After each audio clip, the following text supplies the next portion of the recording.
दोस्तों आज की हमारी मूवी बहुत ही ज्यादा प्यारी और दिल को छू जाने वाली है। सो मुझे लगता है कि आप लोगों ने किसी वीडियो को कंप्लीट देखा हो या ना देखा हो, पर प्लीज मेरे कहने पे एक बार इसको कंप्लीट जरूर देखना, क्योंकि डेफिनेटली ये मूवी आपके अंदर अपनी फैमिली के लिए इमोशन जगा देगी, आपको अपने काम के लिए मोटिवेट कर देगी। सो हमारा एक्सप्लेनेशन पसंद आए तो प्लीज वीडियो को लाइक कर देना और चैनल को सब्सक्राइब करके ऑल नोटिफिकेशन को क्लिक कर लेना। So now come to the case. Movie की स्टार्टिंग में हम दो सिबलिंग्स को देखते हैं, जिसमें लड़के का नाम जॉन और लड़के का नाम क्यूइंग होता है, और ये जॉन का रिपोर्ट कार्ड लेने आए थे। वहीं खड़ी एक लेडी क्यूइंग से पूछती है कि बेटा तुमने पढ़ाई क्यों छोड़ दी? तो क्यूइंग बोलती है दरअसल मुझे हमारी माँ के मरने के बाद मुझे मेरे भाई और पिता का ख्याल रखना था, इसलिए मुझे अपनी पढ़ाई छोड़नी पड़ी। फिर घर जाते समय ट्रेन में क्यूइंग सभी लोगों के सामने अपने भाई जॉन के मार्क्स रिवील करती है और बोलती है कि मेरा भाई मैथ में फर्स्ट आया, टॉप किया पूरे स्कूल में। सच में भाई बहन का प्यार दुनिया में होता ही सबसे अनोखा है। फिर हम जॉन और क्यूइंग को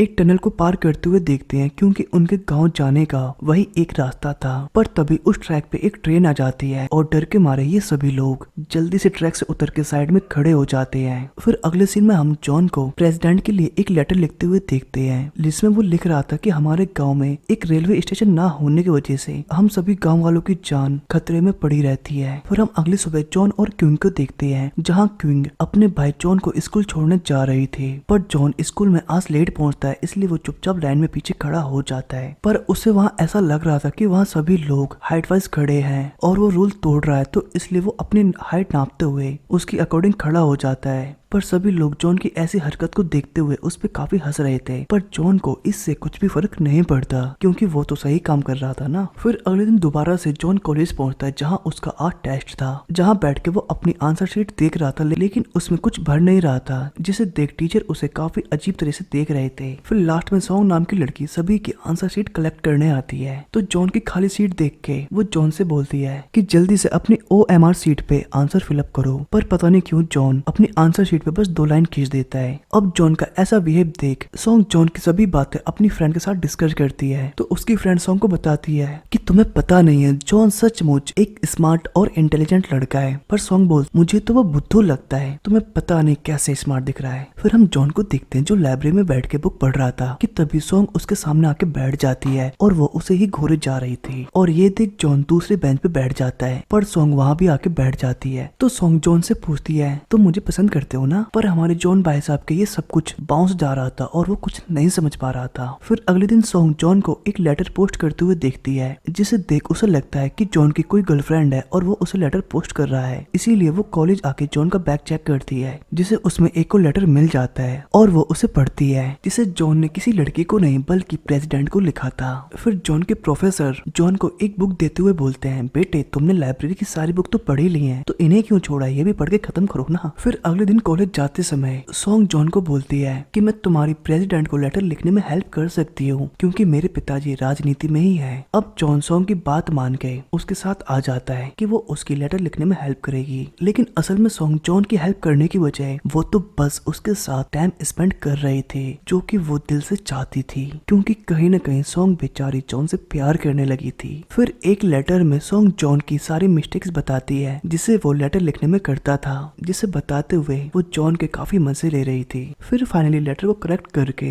वो उसे पोस्ट कर देती है। साथ ही सॉन्ग जॉन को आइडिया देती है कि क्यों न तुम अपनी गांव की प्रॉब्लम सॉल्व करने के लिए उस टनल के बाहर एक मशीन लगा दो, जिससे लोगों को ये पता चल जाए कि ट्रेन आ रही है या नहीं। अब जॉन को सॉन्ग का ये आइडिया बहुत अच्छा लगता है और वो घर जाके ही इस तरह की एक मशीन बनाने में लग जाता है, और कुछ दिनों बाद वो उस मशीन को टनल के बाहर लगा देता है और उसके बारे में सभी गाँव वालों को बताता है, और सभी गाँव वाले जॉन के इस काम को देख उसके लिए क्लैप करते हैं। फिर रात को जॉन प्रोफेसर की दी हुई बुक को खत्म करता है एंड अगले दिन कॉलेज में वो उस बुक को प्रोफेसर को वापस कर देता है। देन प्रोफेसर जॉन को कुछ और बुक्स देते हुए बोलता है लो बेटे इन्हें भी चाट के खत्म कर देना। तो जॉन वापस जाते हुए सोचता है कि प्रोफेसर मेरी हेल्प कर रहे हैं या खिंचाई कर रहे हैं यार। अपने रूम में एक बुक पढ़ रहा था कि तभी वहाँ क्यूइंग आती है और उससे बोलते कि तुम ये क्या कर रहे थे। तो जॉन बोलता है कि ये बुक मुझे सॉन्ग ने दी थी और मैं इसे पढ़ रहा था, और ये सुन क्यूइंग काफी खुश होती है कि एटलीस्ट मेरी भाई की जिंदगी में कोई तो लड़की है। फिर हम हम जॉन और सॉन्ग को एक साथ देखते हैं, जो एक दूसरे की फ्रेंडशिप में काफी खो गए थे, जिन्हें एक दूसरे का साथ काफी अच्छा लगने लगा था। फिर जब ये दोनों लोग लाइब्रेरी में बैठे होते हैं तो सॉन्ग जॉन को बोलती है,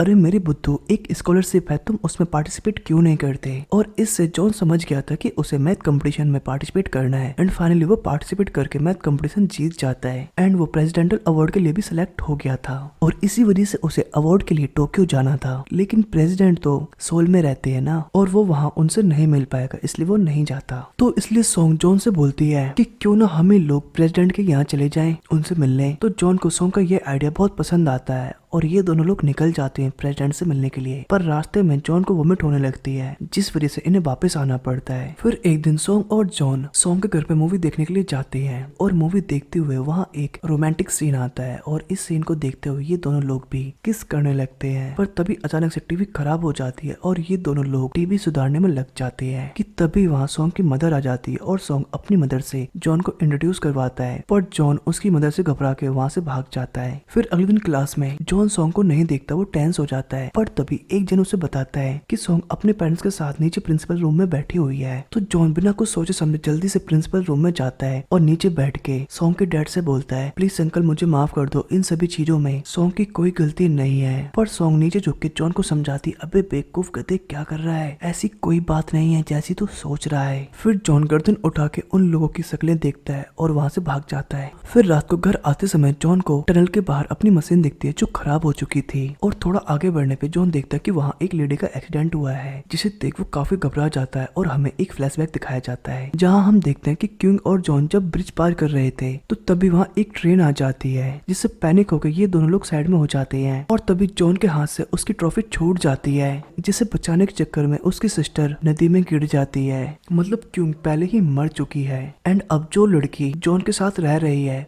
वो क्यूंग की सोल है। फिर हम देखते हैं कि जब उन दोनों के फादर को पता चला कि क्यूंग नदी में गिर गई है तो वो रोते चीखते हुए क्यूंग को ढूंढ रहे थे, पर उन्हें वहां सिर्फ जॉन की ट्रॉफी मिलती है। मतलब क्यूंग की बॉडी नदी में उन्हें नहीं मिलती, मतलब क्यूंग की बॉडी वो बह के ना जाने कहाँ जा चुकी होगी। अब जॉन घर आके उस ट्रॉफी को बाहर फेंक देता है क्योंकि उसी को बचाने के चक्कर में उसकी बड़ी बहन की मौत हुई है। पर कुछ देर बाद जब जॉन अपने घर आता है तो उसकी ट्रॉफी उसके रूम में रखी हुई थी, जिसे क्यूंग ने वहाँ रखा था और वो खुद भी वहीं थी। और अपनी बड़ी बहन को देख वो उसके गले लग जाता है और बोलता है, प्लीज दीदी तुम मुझे और डैड को छोड़ के कभी मत जाना और मेरे पास ही रहना, क्योंकि अब हमारे पास मम्मी भी नहीं है और अगर तुम भी चली गई तो मेरा और हमारे फादर का ध्यान कौन रखेगा। तो इसलिए क्यूंग वहीं रुक जाती है और तब से अब तक वो जॉन के साथ ही थी। मतलब वो अभी तक एक आत्मा की तरह अपने भाई के साथ रह रही थी और उसकी मदद कर रही थी। फिर हम नेक्स्ट सीन में सॉन्ग को देखते हैं जो जॉन को शहर ले जाने के लिए आई थी, पर उसने सॉन्ग के साथ जाने से मना कर दिया था क्योंकि उसे अपने गांव में एक रेलवे स्टेशन बनवाना था। हालांकि जॉन को मना करने पे काफी बुरा फील हुआ था। फिर हम जॉन को देखते हैं जिसे प्रेसिडेंट के ऑफिस से एक कॉल आया था जहां उसे बताया गया था कि प्रेसिडेंट तुम्हारे गांव में स्टेशन बनवा देंगे, लेकिन ओलंपिक्स के बाद। अब इतनी बड़ी खुशखबरी को जॉन सभी गांव वाले के साथ शेयर करता है तो जॉन सभी आदमियों से बोलता है, हमें परमिशन तो मिली गई है तो क्यों ना हम सभी लोग मिलके स्टेशन बना लें। पर कोई भी उसका साथ नहीं देता, इसलिए जॉन खुद ही स्टेशन बनाना शुरू कर देता है और उसके साथ एक छोटी सी प्यारी बच्ची भी लग जाती है। पर जॉन के इस जुनून और मेहनत को देख के गाँव के सारे लोग जॉन के साथ लग जाते हैं रेलवे स्टेशन बनाने में एंड जल्दी कुछ दिनों में छोटा सा रेलवे स्टेशन बन जाता है। फिर एक दिन सॉन्ग जॉन के घर पे आती है तो जॉन उसे लेके घर के अंदर जाता और डिनर करता है,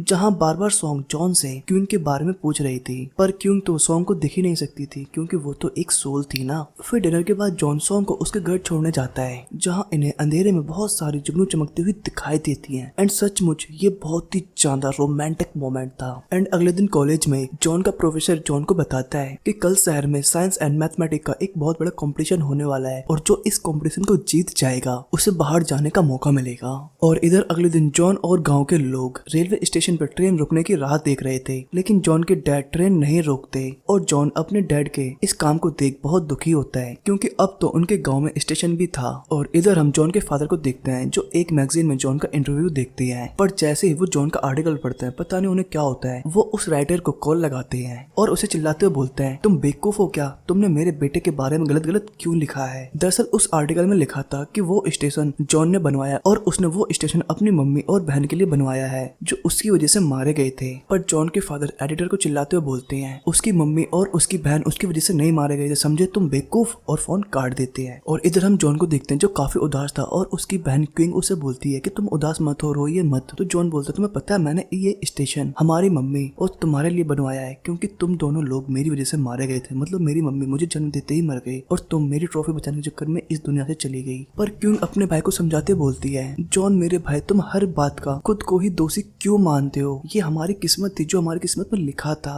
लेकिन अब तुम्हें अपनी जिंदगी में आगे बढ़ना चाहिए, मूव ऑन करना चाहिए, तुम्हारे सामने तुम्हारी पूरी जिंदगी है भाई। फिर नेक्स्ट जॉन के फादर उस स्टेशन पर गाड़ी रोक देते हैं और अपने बेटे से मिलते हैं। फिर अगले दिन जॉन अपने फादर के साथ मैथमेटिक्स कंपटीशन का पेपर देने जाता है पर वो लेट हो चुके थे, लेकिन जॉन के डैड सिक्योरिटी गार्ड से लड़ते हुए उसे रोकते हैं और जॉन को अंदर भागने को बोलते हैं और फाइनली जॉन अंदर आके एग्जाम दे देता है और जॉन के इस एग्जाम का रिजल्ट उसके घर पे आता है और उसे खोल के देखता है और रोने लगता है और उसको रोता देख जॉन के फादर को लगता है कि शायद ये फेल हो गया होगा इसलिए रो रहा है, लेकिन जॉन तो खुशी के मारे रो रहा था क्योंकि वो तो बहुत अच्छे मार्क्स से पास हुआ था। और इधर जॉन के डैड जॉन की इस कामयाबी से बहुत ज्यादा खुश थे। फिर उसी खुशी की रात जॉन के डैड जॉन के साथ बैठ के बातें करते हैं और उसे बोलते हैं बेटे मुझे मेरी जिंदगी में बस 2 ही चीज का रिग्रेट है, पहला जब तुम्हारी माँ इस दुनिया से जा रही थी, दूसरा जब तुम्हें 5th स्टैंडर्ड में फर्स्ट प्राइज मिला था उस समय भी तुम्हारे पास नहीं था। और जॉन के डैड जॉन को समझाते हैं बेटे अपने दिमाग से तुम ये वहम निकाल दो कि तुम्हारी वजह से तुम्हारी माँ और बहन इस दुनिया से चली गई है, क्योंकि मैं भी कहीं ना कहीं इस चीज का जिम्मेदार हूँ, क्योंकि मैं भी तुम तीनों लोगों को प्रॉपर टाइम नहीं दे पाता था